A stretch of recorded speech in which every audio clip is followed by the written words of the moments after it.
malapor aja jalin na pasali patanding si mana nasa tanding si baku pada lalena tanding. Begitu. Iya, kan itu yang terjadi karena dia selalu menyalahkan kita padahal alena salah. Sama aja kalau ada sesuatu Pak pencucian otak itu kiasan tulina kiringan SMS salah-salah ini kan banyak juga anak-anak kita dicuci otaknya. Sama aja kalau to coba ini na bawang lo kiti manu lo pasai. Na pangkataw lalo makada siya galina iti ta pasti makada ki ha tanya iti manu dia kolabay matu tayo nang kasimondria makada siya galina iti ta mamulan itu mapikir iti to nga ka pa pala kan dua di makada iti laba si mati ro nang kasilalo makada siya ga iti ta mamulan itu makada iti to nga ro ya ro salah iya kan na lima makada siya galina iti ta makada ni ya iti lima. Begitu juga orang yang dicuci otaknya selalu disalahkan dia akan termanage mengatakan salah tau aja iya sehingga orang yang awalnya barasanji akan berhenti karena dicuci otaknya dimasukkan SMS ini masukkan ini itulah yang muncul di TikTok sekarang. Tadi Pak yang mewakili Bapak Bupati bahwa saya YouTuber saya sebenarnya Pak tidak ada YouTube. Terus terang, saya tidak ada YouTube. Akun YouTube itu tidak ada. Saya itu tidak ada tim media yang merekam. Tidak ada. Saya tidak ada tim media. Karena memang Guru Tak Kiai Abdul Muin Yusuf itu punya pesan. Apa pesannya?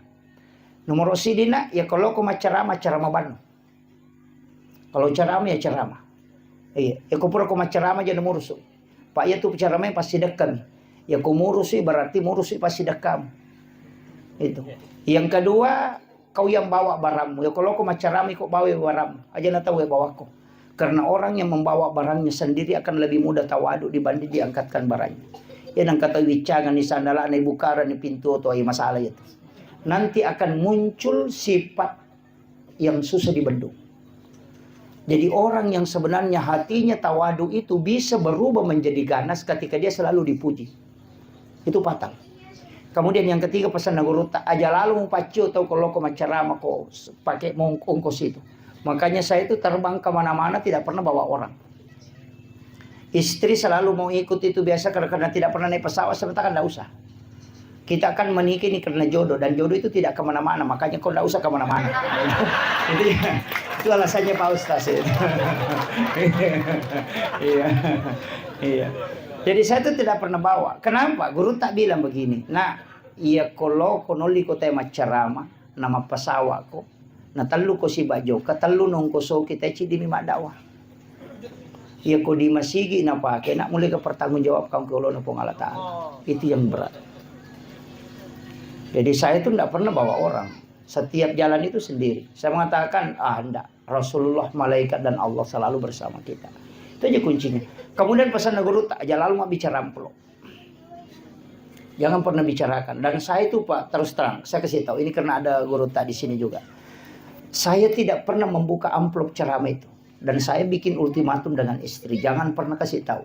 Kalau kau kasih tahu saya kita akan cerai. Dan dia tidak akan kasih tahu. Saya itu kalau jalan selalu bawa uang. Tidak pernah membuka amplop itu. Kalau saya 1 bulan sampai 27 hari itu tidak pernah buka itu. Kenapa? Saya tidak mau kalau itu dihitung. Nah, sabak kapang ibuka maka ada seko. Kung natalipongi ki panitia langsung muncul seko na lengi. Saya itu yang paling saya takuti. Maka salah satu kunci untuk selamat jangan tahu berapa isinya. Ada beberapa masjid itu saya sudah coret merah. Ada di Papua, ada di berapa. Kalau dia menghubungi saya memang tidak berangkat. Karena dia pernah bikin perjanjian bilang sekian ku kasih. Itu saya sudah coret. Tidak akan datang ke situ. Itu hanya untuk menjaga. Dan itu pun belum tentu selamat Pak. Dan kalau saya pergi ceramah, nah itu di masjid Pak. Uang masjid itu tidak pernah saya kasih untuk keluarga. Saya takut karena di situ ada uangnya anak yatim, ada uangnya fakir miskin di situ. Dia sumbangkan, mungkin 2.000 dia ingin melihat masjidnya bagus. Tapi kita penceramah datang kemudian ambil itu jadi masalah. Semua kenapa ustaz itu dirikan pesantren, kayak Guru Tak ini dirikan pesantren. Itu kalau ada amplop dari masjid itu masukkan ke pondok supaya dia kembali ke umat. Kasih untuk gaji-gaji guru supaya dia kembali ke umat. Itu tidak mudah. Jangan anggap dakwahnya saya sudah berhenti itu berdakwah sudah beberapa kali. Hanya untuk takutnya. Tapi ada beberapa ulama kita mengatakan tidak. Terus manage saja supaya bisa terselamatkan. Iya. Jadi itu tidak mudah. Dakwah itu tidak mudah Bapak sekalian. Bisa-bisa kita penceramah lebih dulu masuk neraka dibanding jamaah. Apalagi ustaz na 5 pangewani na si salah kan. Kani jamaah nama terutama suruh kan kamu ustaz ko neraka kan mana satu map pangewaji. Itu lempang itu fatal itu. Iya. Makanya kalau ada sahabat-sahabat mau balik di sini itu yang pokok. Jangan kalau pergi khutbah Jumat jangan pernah buka amplop itu. Jangan pernah buka. Sampai di rumah saya itu ada tempat memang biasanya itu. Kasih masuk ke situ jangan pernah tahu berapa isinya. Jadi kalau kita tidak tahu berapa isinya kan bebas. Lepas saja. Tapi kapan ditahu sekian sudah. Makanya semuanya menghubungi saya dan memberitahu sekian ku kasih itu pasti saya tidak datang. Saya sudah pastikan itu. Nah, karena berat. Berdakwah itu tidak mudah Pak. Kita yang ngaji di tasawuf itu tidak segampang yang orang lihat ini. Mau berangkat saja itu menata kalbu itu luar biasa. Iya. Makanya saya itu tidak ada urusan. Mau terima tidak, mau terima dakwah tidak. Bukan urusanku. Yang penting saya sudah menyampaikan apa yang disampaikan oleh Rasulullah sudah. Iya. Walaupun banyak orang mengatakan saya penceraman tidak ada dalil. Itu gitu. Tidak masalah. Yang penting Nabi Muhammad saja yang ada mukjizatnya. Kemudian yang kedua yang didampingi oleh malaikat Jibril dan bisa didampingi sekian ribu malaikat itu masih dicaci, apalagi kita ustaz kayak begini. Tidak itu. Kalau jadi ustaz nah tidak mau dicaci, tidak usah jadi ustaz. Karena semua kebaikan itu pasti ada yang mencaci. Iya. Sama Pak Bupati kalau bagus sih jeli jalanan pasti bilang, gaji bupati maka jalan lang buat diminum ribatan lu kan. Tapi aku makan jai lalang mano kok tuh nasa capu manuku na foto gara-gara makan jalan. Kan begitu. Iya kan? Pak Bupati turun bagi-bagi nasa melo setia cuma berewe. Dia nak bagi-bagi nasa bupati seke. Tidak dinampakkan maka dia gagak berakan. Ya pitangin nasa ya melo setia ceng. Itu susah. Karena yang salah kalbunya memang. Iya. Ya nama salah kalbu dia gagak menrite umrah na posting alhamdulillah baru kita tawab langsung na komi. Ya melo setia ceng. Ternyata melo ya ceng iko malah saat ya Pak digadi mau pakai joka. Ya kan gitu. Itu aja kebalikannya. Nataraktir ki anggota sibat tak masih sekolah nataraktir ki. Kalau ketemu di warung baru na foto ni, woi alhamdulillah dapat traktiran dari teman. Langsung tuh na komik dia dah pita-pita siati. Dia na pita-pita ngite, dia na susah pada ni oli. Kan begitu. Dan sama aja yang sekarang itu yang banyak teriak Pak. Teriak mako-mako na sama dia kejabatannya, kok kejabatan nama tu mamako. Nah saya begitu. Makanya kita bisa harusnya selektif. Saya itu tidak, ulama kita mengatakan kita harus pakai ukuran kalbu. Bagaimana ketika posisi di situ. Iya.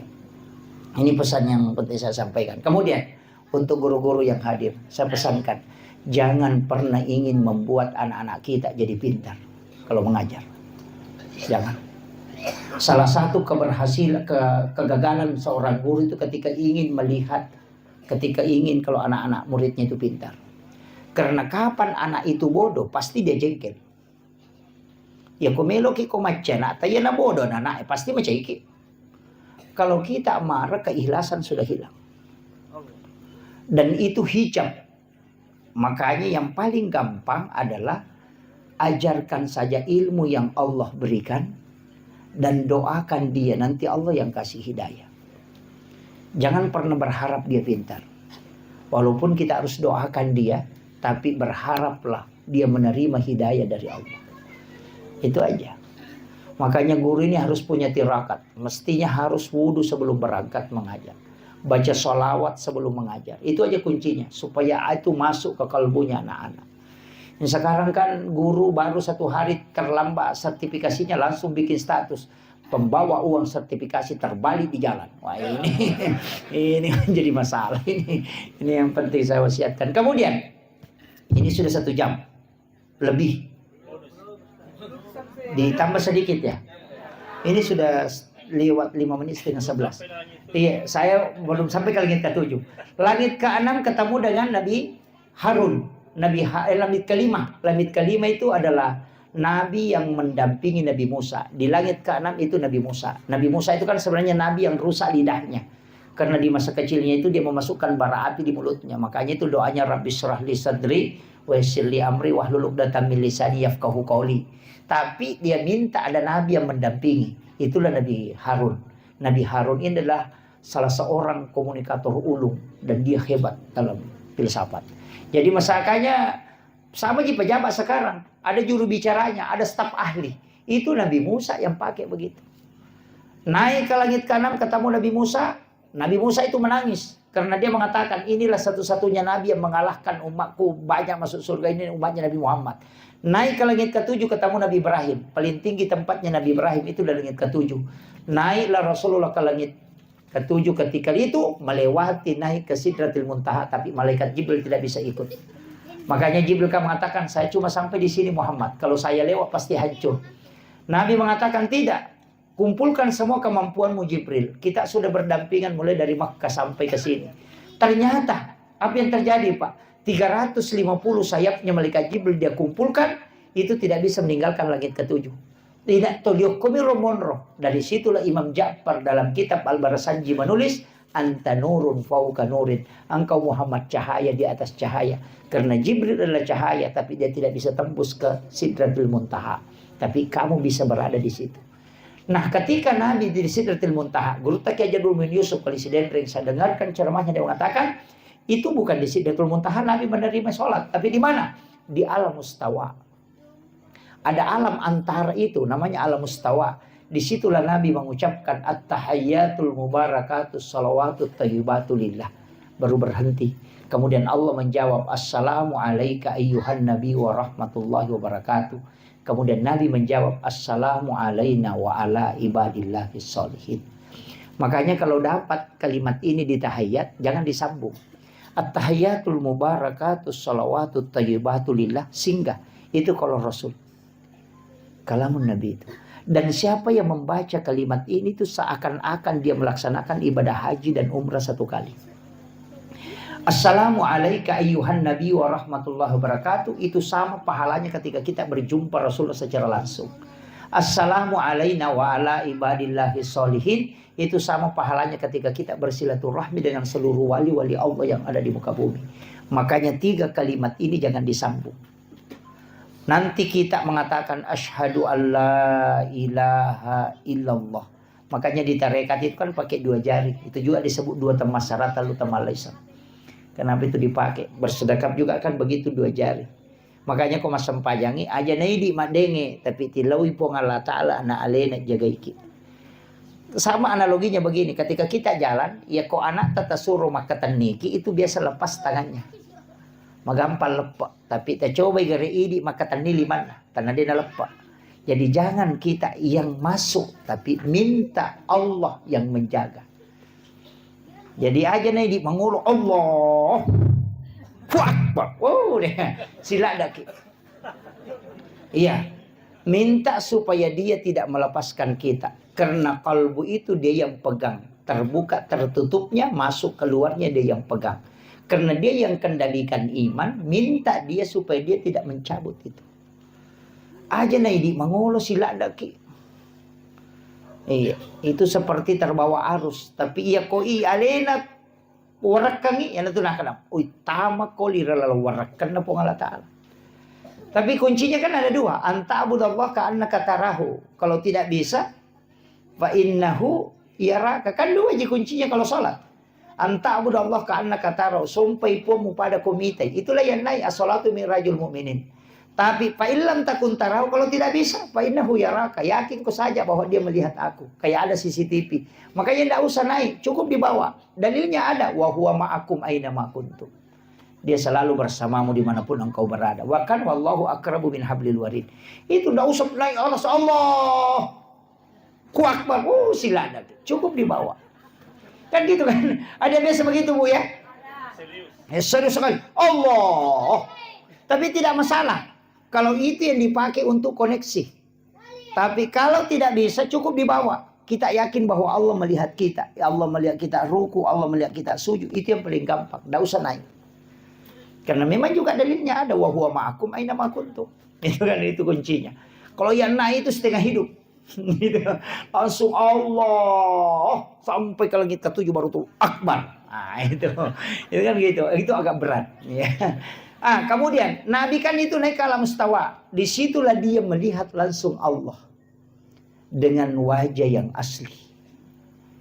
Tidak ada nabi yang bisa melihat itu. Nabi Musa hanya mendengarkan kalamnya.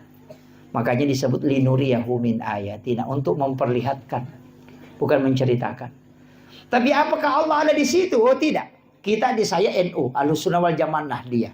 Kita yang dari NU itu tidak pernah memahami Allah di situ. Karena kenapa? Wa huwal latiful khabir. Kalau kau tempatkan di situ berarti dia jadi makhluk. Jadi bagaimana memahami? Kalau saya bilang begini, saya naik di masjid Pondok Pesantren Asadiyah Baraka, baru naik ke menara. Di menara saya melihat bulan. Apakah bulan ada di menara? Tidak, itu masih jauh. Cuma posisi untuk melihat bulan itu harus di menara.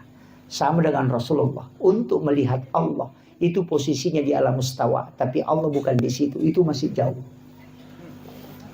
Itu cara memahaminya.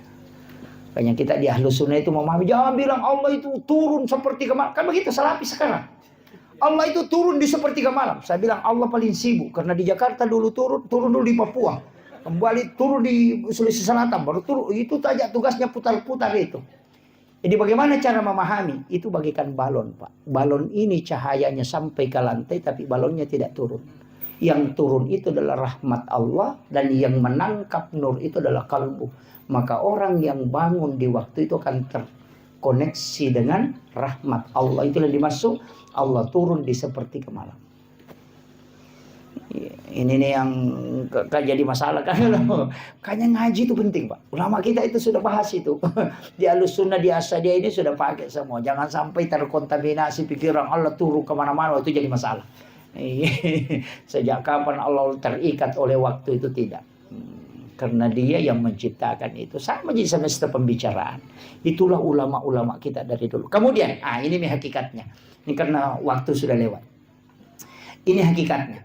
Karena sholat yang dia terima kan 50. Nabi Ibrahim kan tanya begitu. Berapa yang dikasih ke Muhammad? Nabi bilang sholat. Seandainya bilang, apa yang kau lihat? Tapi memang ada dalam hadis qudsi itu.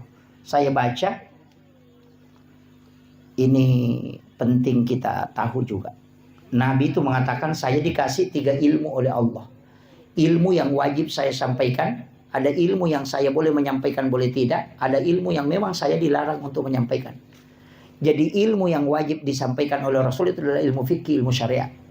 Ilmu yang boleh Nabi sampaikan, boleh tidak, itu ilmu hakikat. Sedangkan ilmu yang tidak boleh disampaikan oleh Rasul itu adalah ilmu sir ilahiyah. Makanya tidak ada sahabat yang bertanya bagaimana wajah Allah. Padahal Nabi ketemu langsung dengan Allah. Tidak ada yang tanyakan itu. Bagaimana modelnya Allah. Di mana dia berada. Tidak dianukan Rasulullah. Itulah ilmu sir ilahi yang tidak boleh dibuka oleh Rasulullah. Jadi dilarang memang menyampaikan. Ada ilmu yang boleh dia sampaikan, boleh tidak. Ada di Sayyidina Ali diajarkan tapi tidak diajarkan ke sahabat yang lain.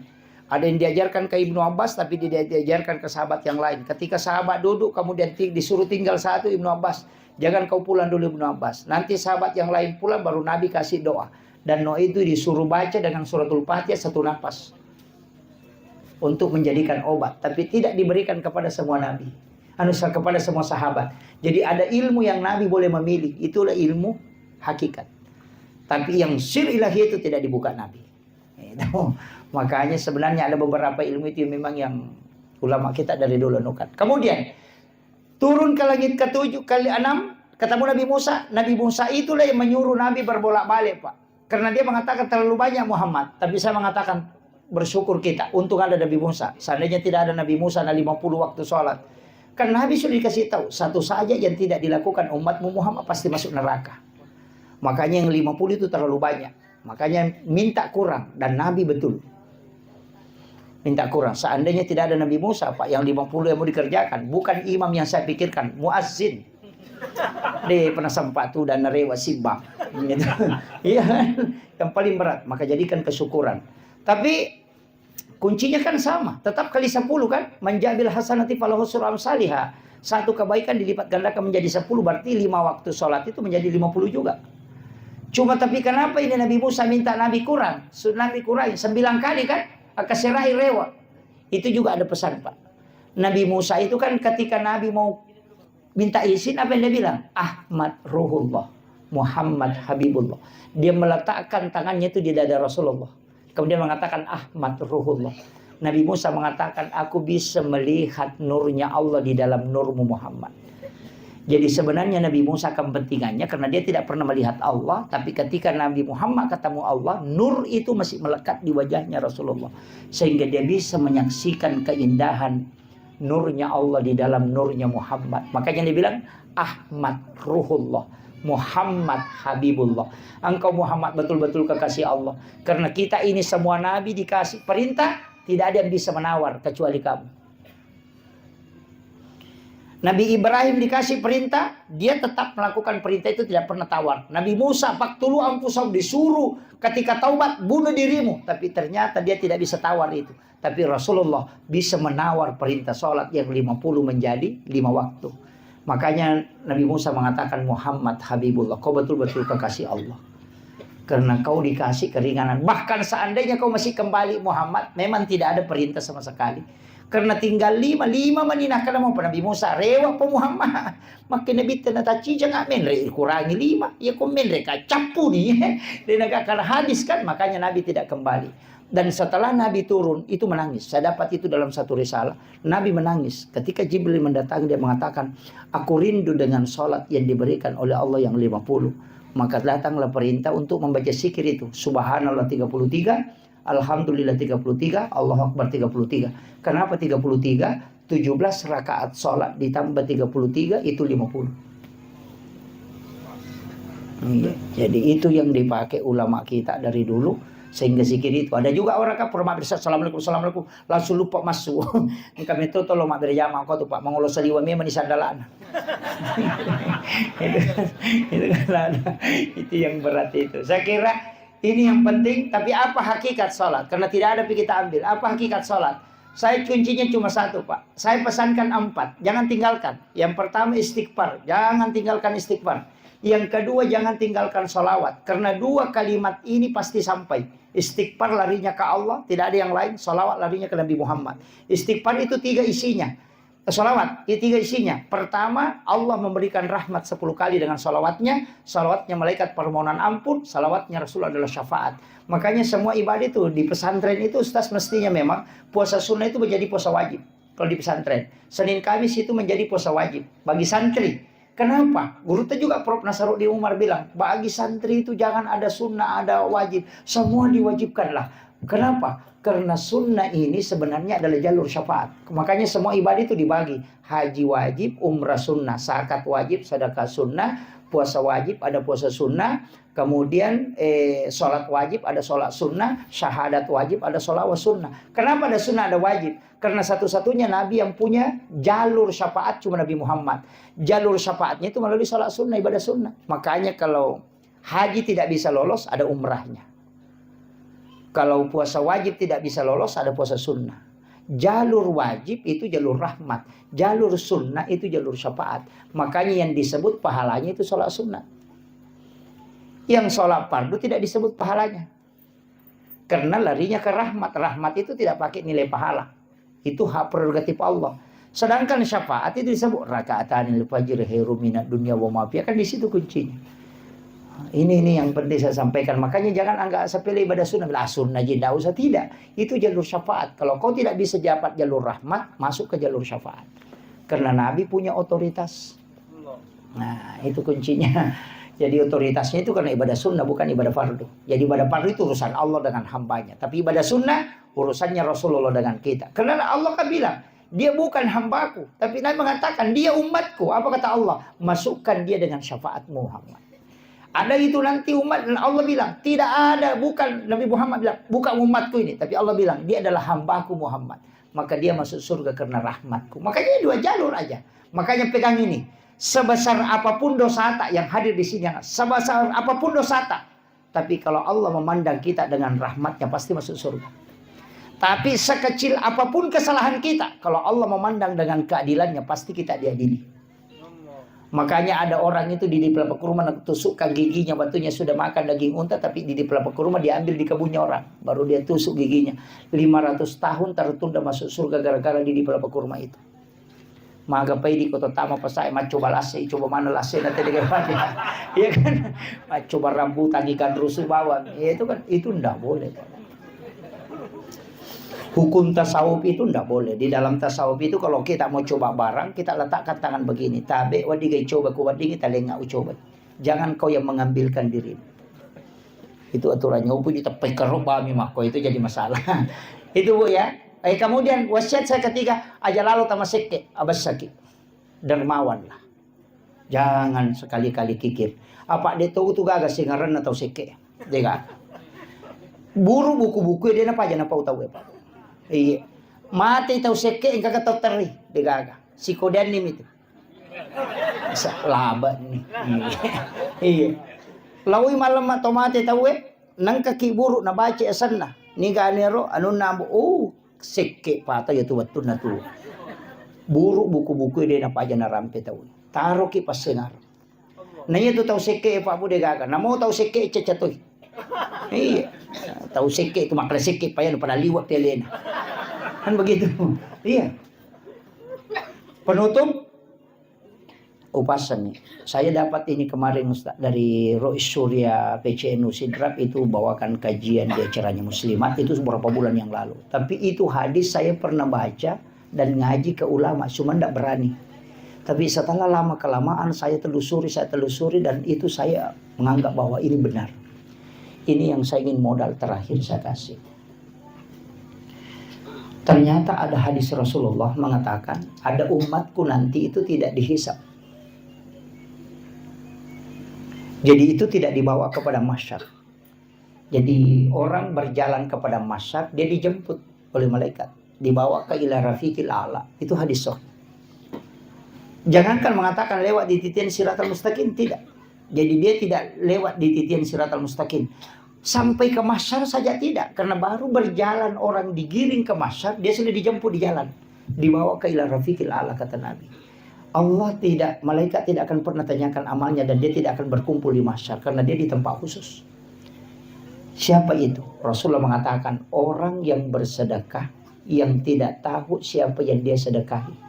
Dan yang disedekahi pun tidak tahu siapa yang mensedekahi. Ayo.